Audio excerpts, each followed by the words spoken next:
Hello and welcome to Reason News. China has issued its strongest condemnation yet of Israel, formally accusing the country of war crimes and demanding global accountability.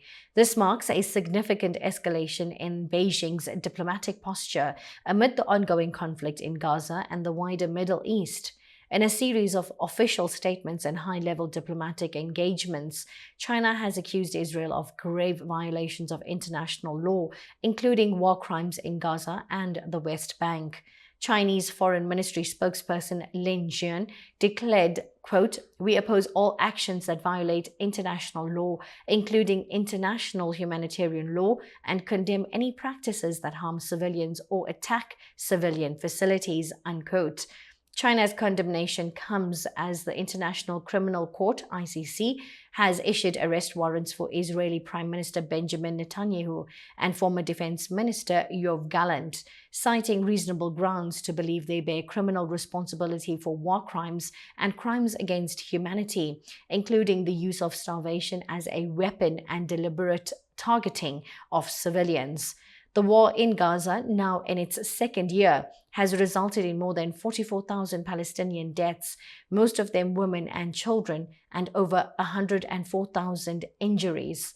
Israel's military campaign, launched after a cross-border attack by Hamas in October 2023, has been widely condemned for its scale and impact on civilians. South Africa, with support from China and other global South nations, brought a case to the International Court of Justice alleging Israel is committing genocide.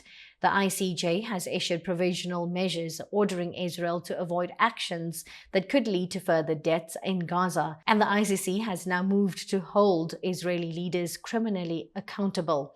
China has positioned itself as a leading voice for justice and accountability in the Israel-Palestine conflict. Foreign Minister Wang Yi has engaged in direct talks with both Iranian and Israeli officials, condemning Israeli strikes on Iran and denouncing what China calls infringement on Iran's sovereignty, security, and territorial integrity. China has offered to play a constructive role in resolving the crisis and is calling for a comprehensive ceasefire and renewed negotiations. Well, we have now Stuart, in his first official remarks since the start of this conflict, President Xi Jinping reportedly told state news agency Xinhua that China opposes acts that infringes on the territorial integrity of other countries, and added that all parties should promote de-escalation, whilst also putting forward his willingness to play a constructive role in this. A spokesperson, meanwhile, here at the Foreign Ministry in Beijing also made a thinly veiled critique to the United States, saying, I quote, "The country with special influence on Israel in particular needs to maintain a fair and objective position." State media such as the tabloid The Global Times also blaming the US for abandoning the nuclear deal and letting this situation escalate. China's official stance is that Israel's actions constitute a violation of Iran's territorial integrity. And although the Chinese foreign minister did tell his Israeli counterpart that Israel shouldn't have to constantly live in anxiety about a potential war either, this is, by the way, a much stronger tone and position that China has taken compared to when Russia invaded Ukraine. In any case, though, this conflict is creating the kind of instability Chinese leaders want to avoid at all costs. So Beijing might want to position itself once again as a helpful force for peace in the region. You might remember that it did play a role in brokering the Saudi-Iran deal back in 2023, but that one was pretty much laid out before China just nudged it over the edge, and no one really sees Beijing as a neutral force in this conflict due to its proximity to Tehran. This situation is clearly very different and very volatile. Beijing's approach stands in stark contrast to its stance on other conflicts, such as Russia's invasion of Ukraine, where China has refrained from condemnation. This divergence highlights Beijing's broader strategy to position itself as a champion of international law and a counterweight to US influence in the region. Foreign Ministry spokespersons have repeatedly stated that China stands on the side of fairness and justice, as well as on the side of international law, and supports the Palestinian right right to self-determination and statehood based on 1967 borders, with East Jerusalem as its capital. China's statements have drawn mixed responses. The United States, Israel's key ally, has downplayed the ICC's arrest warrants and criticized what it calls a politicization of international justice. The European Union has called for respect for international law, but stopped short of endorsing punitive action against Israel.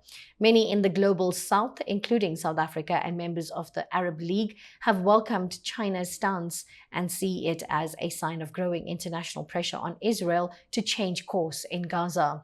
China's assertive position is part of a larger effort to expand its influence in the Middle East and the global south. By championing the Palestinian cause and backing international legal action, Beijing seeks to present itself as a responsible global power and an alternative to US leadership, particularly as Washington's support for Israel faces criticism worldwide. Experts note that China's approach, balancing calls for justice with offers of mediation, may enhance its credibility among developing nations and could reshape diplomatic alignments in the region. The coming weeks will be critical. The ICC's arrest warrants and the ICJ's provincial measures have set the stage for a potential showdown over international law and accountability. China is expected to push for further action at the United Nations General Assembly and encourage its partners to enforce court decisions, including possible sanctions or diplomatic isolation of Israel if it fails to comply. Meanwhile, the humanitarian situation in Gaza remains dire, and calls for an immediate ceasefire are growing louder. China's formal accusation of Israel for war crimes and its demand for global accountability marks a turning point in international diplomacy on the Middle East crisis. As Beijing steps up its call for justice and positions itself as a leader of the global south, the world watches to see whether these efforts will change the course of the conflict or the global order itself. We will continue to bring you updates and analysis as the story develops. Thank you for watching. Until next time, stay informed, updated, and curious.